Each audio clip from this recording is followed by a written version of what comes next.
पहले सीन में हम देखते हैं कि एक मोटी औरत जिसका नाम पिंकी है अपने सर पर मछलियों से भरी टोकरी उठाए समंदर के साहिल से गुजर रही होती है।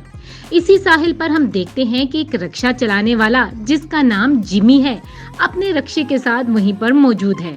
दरअसल पिंकी साहिल पर रोजाना मछलियां जमा करती थी ताकि वो उन्हें अपनी दुकान पर बेच सके और जिमी पिंकी को साहिल से मछलियां लाने ले जाने में मदद करता था। पिंकी अपनी मछलियों के साथ रक्षे में बैठती है और रक्षा उसकी दुकान की तरफ चलने लगता है। रास्ते में पिंकी रक्षे में लगी एक लड़की की तस्वीर को देखती है कि अचानक रक्षे के अंदर का डिजाइन बदलने लगता है और पिंकी अचानक से वो रक्षा खुद चलाने लगती है। असल में पिंकी को रक्षा चलाना बेहद पसंद होता है और इसी बात का उसे तब ख्वाब आ रहा था जो रास्ते में रक्षे को झटका लगने से खत्म हो जाता है और पिंकी वापस होश में आ जाती है। रक्षा शहर में पिंकी को अपनी दुकान पर छोड़कर चला जाता है और पिंकी अपनी मछली बेचने के काम में मसरूफ हो जाती है। पिंकी पूरा दिन मछलियां बेचती है लेकिन वो इस काम से खुश नहीं थी। उसे बार बार अपना रक्षा चलाने की ख्वाहिश होती थी और वो खुद को बार बार रक्षा चलाते हुए देखती थी। पिंकी अखबार में रक्षे का इश्तिहार देखती है जिसे वो खरीदना चाहती थी, जिसकी कीमत 50,000 थी, लेकिन पिंकी के पास इतने पैसे नहीं थे। बहरहाल पिंकी को मछली बेचते बेचते सुबह से शाम हो जाती है और वो दुकान बंद करके जिमी के साथ रक्षे में बैठकर वापस अपने घर चली जाती है जिसके साथ वो सुबह आई थी। रात को अपने घर में पिंकी रक्षे के अखबार वाले इश्तिहार को देखते देखते सो जाती है और ख्वाब में वो देखती है कि उसके पास 50,000 रुपए जमा हो चुके हैं जिससे वो रक्षा खरीद लेती है और वो उसे चलाते हुए बहुत खुशी महसूस करती है। अचानक उसकी ख्वाब से आंख खुल जाती है और हम देखते हैं कि पिंकी फिर से अपनी दुकान पर बैठी मछलियां बेच रही है। रोजाना की तरह पिंकी दिन भर मछलियां बेचने के बाद रात को अपने घर जाकर सो जाती है और खुद को रक्षा चलाते ख्वाब में देखती रहती है। अगले दिन जब वो किसी ग्राहक को मछली बेच रही होती है तो मछली काटते वक्त उसमें से कुछ अजीब चीज निकलती है जिसकी रोशनी वहां पर सबकी आंखों को चुभती है। कुछ देर बाद हमें पता चलता है कि मछली से निकलने वाली चीज एक मोती है जो काफी कीमती है। पिंकी कीमती मोती को देखकर चिल्लाने लगती है और सबको वहां से डराकर भगा देती है।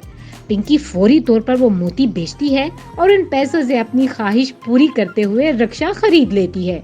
अगले दिन साहिल पर पिंकी का पुराना रक्षे वाला यानी जिमी इंतजार कर रहा होता है ताकि वो उसे रोज की तरह दुकान पर छोड़ आए, लेकिन वहां पर पिंकी अपने रक्षे के साथ आ जाती है जिसे देखकर जिमी काफी उदास हो जाता है।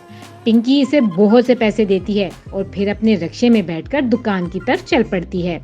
दुकान पर काम करते हुए भी पिंकी का ध्यान रक्षे पर ही रहता है, यहाँ तक कि जब एक कुत्ता रक्षे के पीछे आया और कुछ करने लगा तो पिंकी ने उसे लात मारकर भगा दिया और रक्षे को साफ करने लगी। अगले दिन जब पिंकी रक्षे में मछलियां भर के दुकान की तरफ लाती है तो टोकरी में से एक मछली उसके रक्षे की पिछली सीट पर गिर जाती है।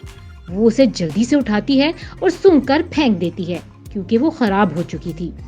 पिंकी गुस्से में आकर मछलियों की पूरी टोकरी वहां फेंक देती है और अपने रक्षे में घूमने निकल जाती है। पिंकी रक्षे में पूरे शहर का चक्कर लगाती है और काफी देर तक घूमती रहती है। शाम के वक्त जब पिंकी रक्षा चलाते वक्त एक पहाड़ी पर तेजी से जा रही होती है कि अचानक उसके रक्षे के सामने दो बच्चे आ जाते हैं जो उस वक्त उस पहाड़ी पर खेल रहे थे।